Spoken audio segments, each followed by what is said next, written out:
ఏలూరు జిల్లా Chintalapudi prohibition and excise station పరిధిలో గల సుప్రీంపేటలో కొమ్మిగిరి మాధవి అను మహిళను 20 లీటర్ల నాటు సారాయితో మరియు చెమటపాము శ్రీనివాస్ అలియాస్ మసాలా శ్రీను అనే వ్యక్తిని 2 లీటర్ల నాటు సారాయితో అదుపులోకి తీసుకున్నట్లు ఎక్సైజ్ సీఐ అశోక్ వెల్లడించారు. 169 బిఎన్ఎస్ఎస్ మరియు 128 బిఎన్ఎస్ఎస్ ప్రకారం బైండ్ ఓవర్ చేసినట్లు ఎక్సైజ్ సీఐ అశోక్ తెలిపారు. ఎవరెవరు కమ్ముతున్నారు, ఎల్ఐ కమ్ముతున్నారు, పుల్లై కమ్ముతున్నారు నాకు ఇవ్వండి. స్పాట్ వచ్చి 4 ఫోన్ నెంబర్ కూడా దాని మీద ఇమ్మన్నారు. బిల్ మీద 4 జీబీలు వచ్చాడు. వచ్చారు, చెక్ చేసుకున్నారు మన షాప్. అమ్మిన బిల్ రాసిన ఫోన్ నెంబర్ ఇవ్వన్నారు. బిల్లు రసీదులు ఖచ్చితంగా ఇవ్వాలి. అర్థమైందా? ఇంకొకసారి మీకు నోటీస్ ఇవ్వడం జరుగుతుంది.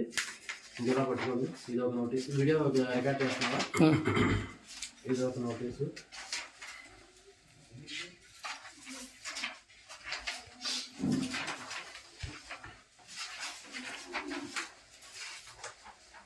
ఫోటో తీయబాయ్. కొద్దిగా కవర్ అవట్లా. ఫోటోస్ కూడా తీయండి.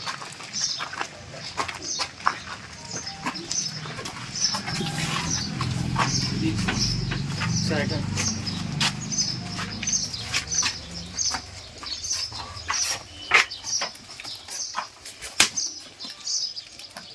ఇంత స్టాక్ ఎందుకు పెట్టుకున్నావు అమ్మ నువ్వు?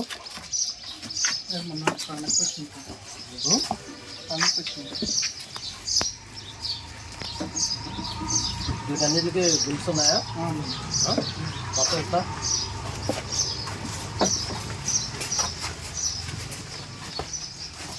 ఎంత 500 బాక్స్ అంటే ఎన్ని కేజీలు? 25వ తేదీ Srimathi deputy commissioner Srilatha madam గారి ఆదేశాల ప్రకారము commissioner of probation excise toll free నెంబర్కి రాబడిన సమాచారం మేరకు చింతలపూడి మండలం సుప్రీంపేటలో మాధవీలత అట్లాగా మసాలా సీను అనే వ్యక్తులు మరి ఎక్కువగా నాటుసారు వ్యాపారం చేస్తున్నారని చెప్పేసి టోల్ ఫ్రీ నెంబర్కి రాబడిన సమాచారం మేరకు డిస్ట్రిక్ట్ ప్రొబేషనల్ ఎక్సైజ్ ఆఫీసర్ రావులయ్య గారి ఆదేశాల ప్రకారం చింతలపూడి ఎక్సైజ్ పరిధిలో ఈ దాడులు చేసుకుని ఈ విధంగా నాటుసారాన్ని పట్టుకోవడం జరిగింది. ఈ దాడుల్లో ఇద్దరిని కూడా అరెస్ట్ చేసి కోర్టుకు పంపించడం జరుగుతుంది.